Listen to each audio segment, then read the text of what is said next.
Grant, Lord, that I may speak, not with plausible words of human wisdom, but in demonstration of your Spirit's power through Jesus Christ our Lord. Amen.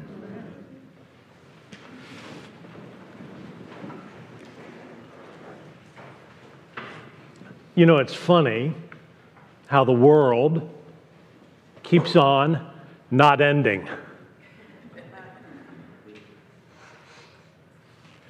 You know, for decades, we've been warned continuously of dark days ahead. In 1948, George Orwell wrote that famous book, 1984, in which he warned the Western democracies of a coming age of socialist totalitarianism. And 1984 has come and passed, and the world has never been freer, with some notable exceptions. In 1968, Paul Ehrlich wrote the book, The Population Bomb, warning that in 10 years, we're talking the late 70s, hundreds of millions of people would starve as the population outstripped the food supply. But the population of the world has doubled since then, and the number of undernourished people has actually fallen by half. In 1975, the cover of Newsweek trumpeted the arrival of a new ice age. I remember this one when I was a kid. Big scare, the coming ice age. But alas, what has the thermometer done instead? It's risen. And now we face the horrors of global warming. And I recently read this fascinating discoveries that archaeologists are making as glacial ice melts, like in Scandinavia. It's revealing a treasure trove of human artifacts left by people who thrived in those areas during a balmier age. It seems that we are returning to a balmier age as the temperatures rise and fall through history. I guess all this goes to show, and there's many more predictions that have been made in recent years, it just goes to show that soothsaying is tricky business. You know, people have been trying really hard for a really long time to predict the future. Reading chicken entrails, releasing the birds, you know, the auguries there in Rome, ancient Rome, or using elaborate computer models and other forms of witchcraft and divination. Ancient or modern superstition or science, from Nostradamus to the United Nations, the track record of predicting the future is about the same. Not good. It's really hard to predict the future because you don't know the future. But then there's this curious case of Jesus, all right?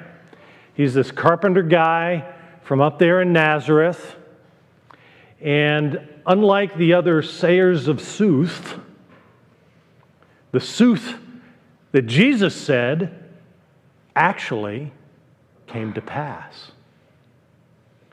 Here we are in Mark chapter 13. His words are very well corroborated by eyewitnesses in Matthew and Luke, contemporary eyewitnesses, documenting his words as he sat on Mount Olive outside Jerusalem, looking across that little valley there to the city beyond, right outside the Temple Mount. The temple is shining in glory because it's covered in gold. So as the setting sun is reflecting off of that building, it's just incredibly gorgeous. It's gigantic. It's titanic. It is utterly unique in the world. And Jesus predicts the day when that will stand no more. In 40 years, it will fall, not one stone left standing on another. And it happened in detail. Now, there are three logical responses to this prediction. And the first logical response is, whoa. Just, whoa. He called it? Looking out over Jerusalem, Jesus sees a runaway freight train headed for a collision with Rome. And history tells us that he was right. In 66 AD, Passover pilgrims in Jerusalem, they slaughtered the Roman garrison.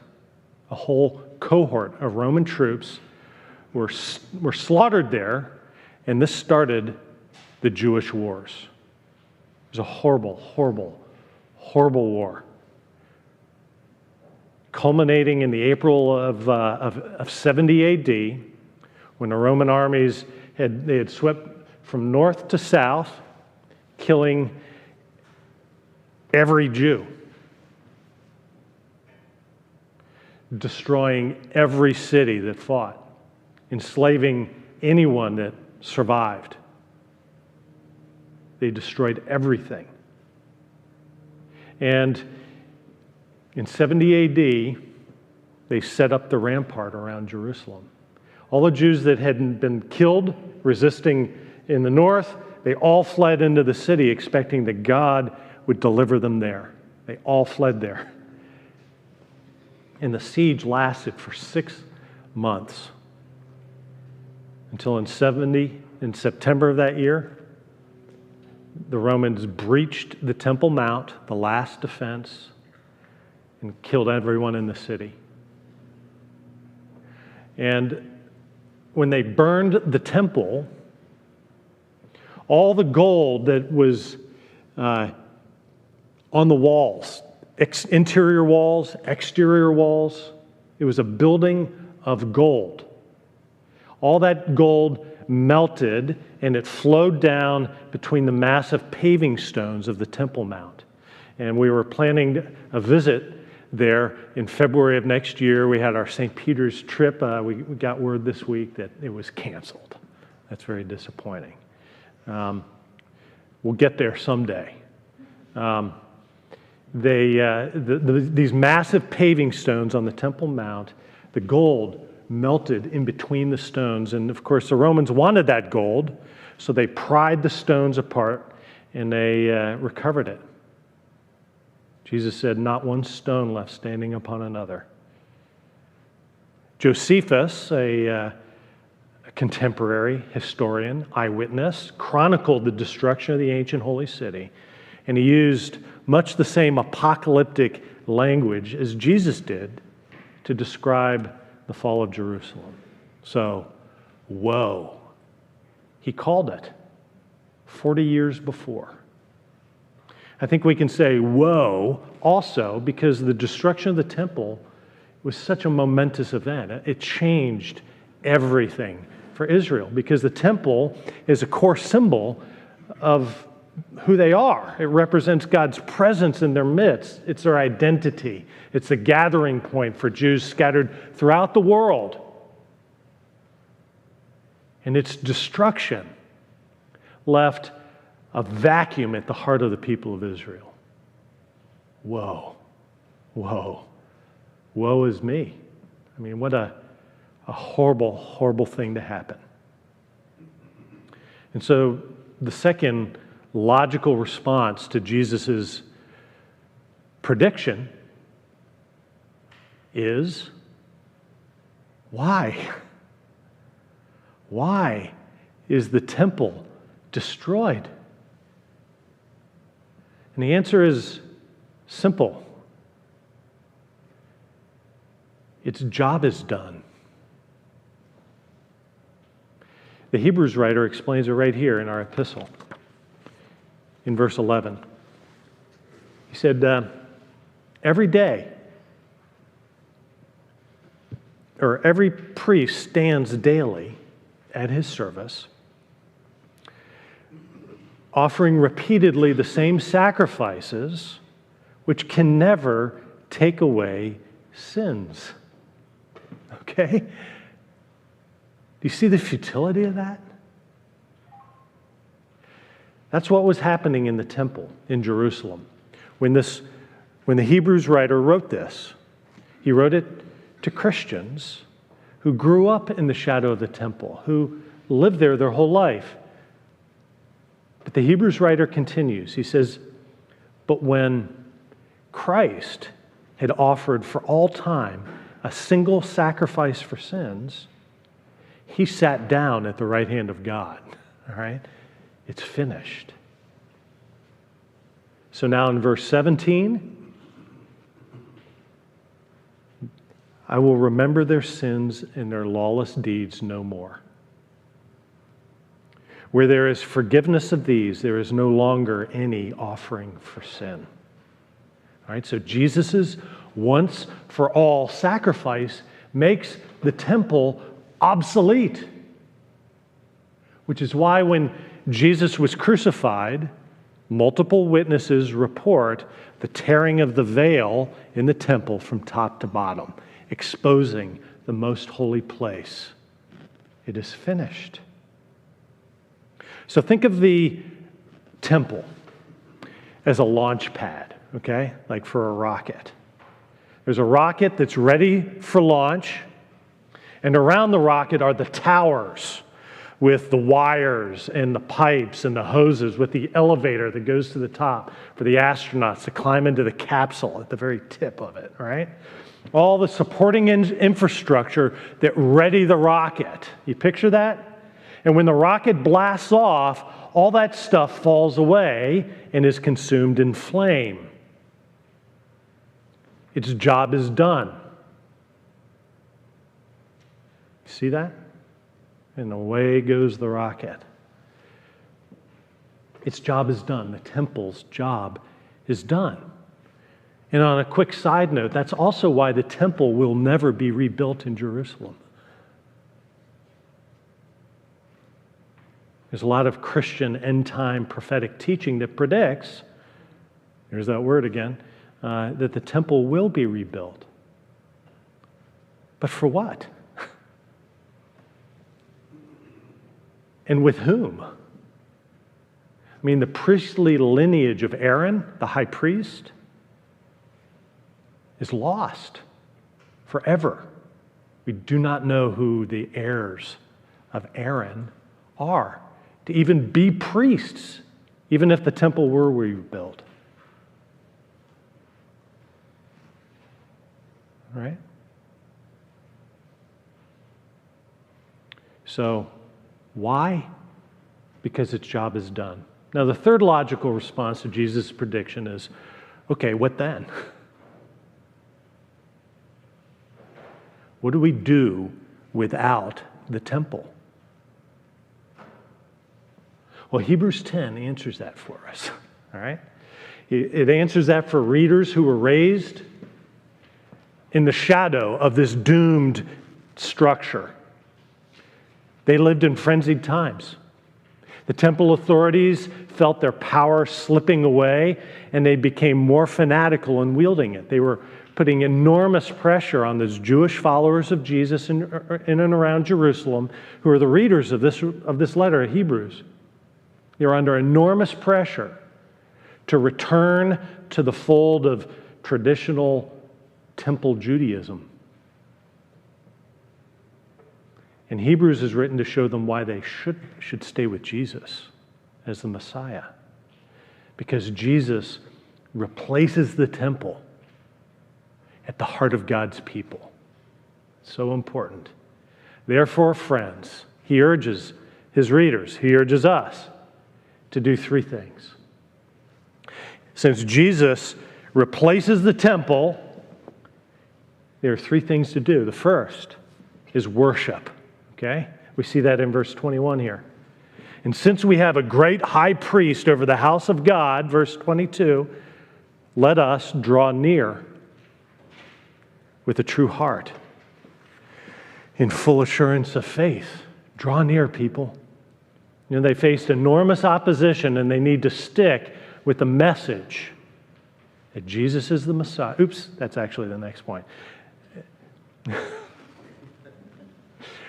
You know, sometimes you get ahead of yourself. All right? Let us approach with a true heart in full assurance of faith to worship God. And that's why you came this morning, right? Here we are. The liturgy leads us there. Worship with angels and archangels, all the company of heaven. Second thing we're supposed to do is witness. See that in verse 23 here. Let us hold fast to the confession of our hope without wavering. See, these folks, they faced enormous opposition.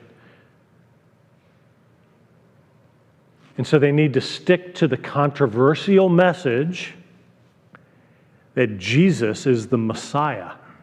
He is the Lord. It's witness. And we have to do the same. And the third thing they have to do, it's worship, it's witness, it's togetherness. There's in verse 24. He said, spur one another on toward love and good deeds.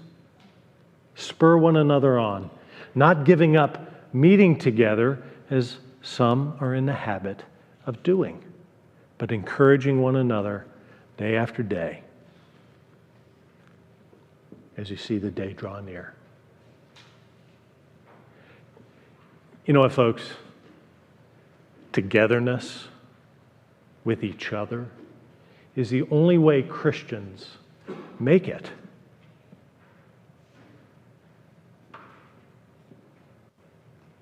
So there's worship, there's witness, there's togetherness. We can't cover all three because time is short. So I'd like to just focus in on one, okay? That togetherness bit. Because we live in a lonely age. People are increasingly isolated, yeah? Cigna Healthcare did a survey of 20,000 adults across the country. And this is 5 years ago. This is before COVID was even something we could even imagine. And more than half of the survey respondents back then said they always or sometimes feel that no one knows them well. Half feel like no one knows them well. Half. That's so sad. They felt like the people around them are not necessarily with them. Half.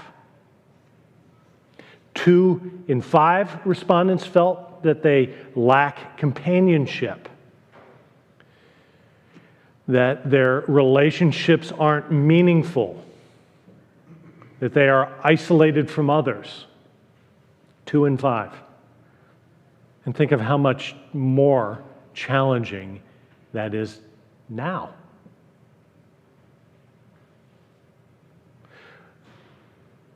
We live in a lonely place. People work so hard, they're multitasking, they're trying to do so much, they're commuting for work, or they're not commuting to work anymore because they're working in their home office. After 2 years of lockdown, masking, Zoom meetings, elders left alone in their nursing homes. I think we need togetherness more than ever. So Jesus gathers a people who embrace one another, who care for each other, who spur one another on to extraordinary everyday lives. So do you have people in your life that are doing that with you?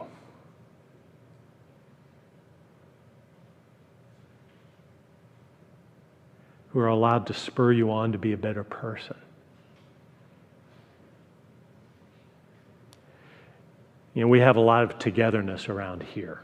It's one of the things I love about St. Peter's, our small groups, our ministry teams, our foyer dinners just starting up. Thank you, Bob.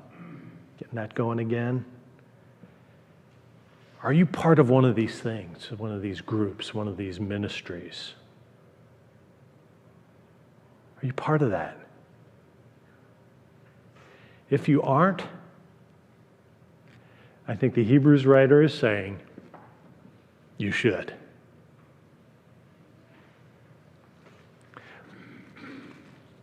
Let us consider how to stir one another up to love and good works, not neglecting to meet together, as is the habit of some, but encouraging one another all the more as you see the day approaching.